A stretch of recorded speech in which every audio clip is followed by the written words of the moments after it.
যদি সরকার ব্যর্থ হয় তখন আসলে প্রতিবাদের একটা হাতিয়ার হিসেবে হরতাল আসে।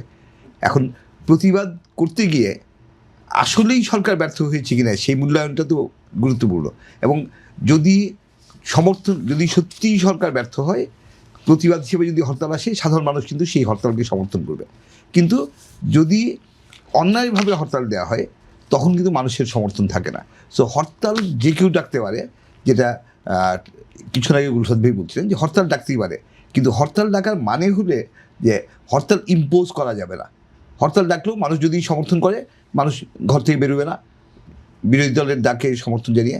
যদি সমর্থন না করে, বিরোধী দলের যারা হরতাল ডাকছে তাদের সাথে যদি একমত না হয়, মানুষ যথারীতি কাজ করবে, ঘর থেকে বেরোবে, সব কিছুই করবে।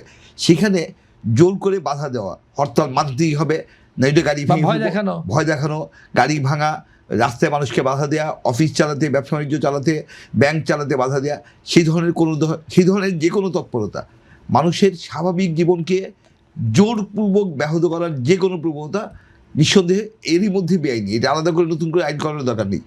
কারণ কেউ কারো জীবনের স্বাভাবিক প্রবাহকে বাধাগ্রস্ত করতে পারে না এবং আইনগতভাবেই পারে না। তো সেখানে যদি প্রয়োজনে নতুন আইন করতে হয়, করবে, কিন্তু আমার মনে হয় না যে সেটার প্রয়োজন হবে।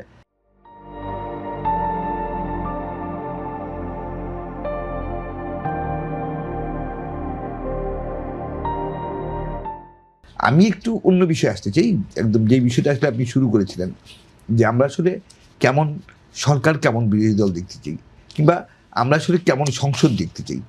আমরা সত্যিকার অর্থে একটা কার্যকর প্রাণবন্ত সংসদ দেখতে চাই, যেই সংসদ আসলেই তার মূল যে কাজ, যে সংসদ আইন প্রণয়ন করবে, সুপারভিশন করবে, অ্যাকাউন্টেবিলিটি এনশিওর করবে, এবং অবশ্যই সংসদ সদস্যরা তার নিজ নিজ এলাকার উন্নয়ন পরিকল্পনা করবেন, উন্নয়নকে গাইড করবেন।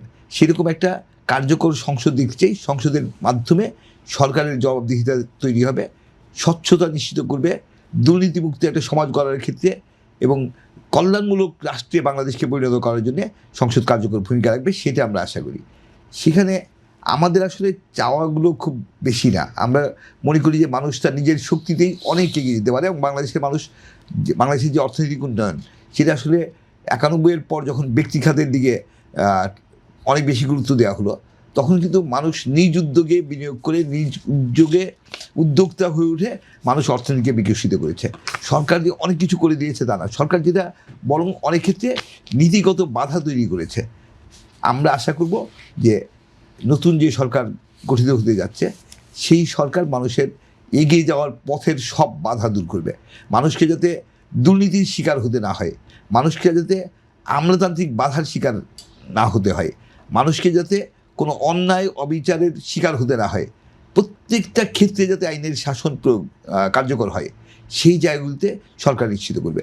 যদি সেরকম একটা সুন্দর পরিবেশ তৈরি করা যায়, মানুষ কিন্তু তার নিজের, আমাদের নতুন প্রজন্মের কথা যদি বলেন, আমি নতুন প্রজন্মের যারা 20, 22, 24, 30 বছরের ছেলে মেয়ে, ওদের অনেকের সাথে মিশি। আমি দেখেছি যে আমাদের নতুন প্রজন্ম অনেক মেধাবী, এবং আমাদের এই প্রজন্মের সবচেয়ে বড় সুবিধা হচ্ছে এই প্রজন্ম আসলে জন্ম থেকেই তথ্য প্রযুক্তিতে অভ্যস্ত, এবং তাদের সামনে সারা পৃথিবী উন্মুক্ত হয়ে গেছে, সারা পৃথিবীও তারা জানে। তারা এখন আমাদের সময়ে আমরা আমেরিকা কীরকম আমাদের কাছে একটা অস্পষ্ট একটা ধোঁয়াশা ছিল, কিন্তু এই প্রজন্ম জন্ম থেকেই তারা ইন্টারনেটের সুবিধা নিয়ে তাদের কাছে কিন্তু সারা পৃথিবী তারা জানে যে পৃথিবী কীরকম।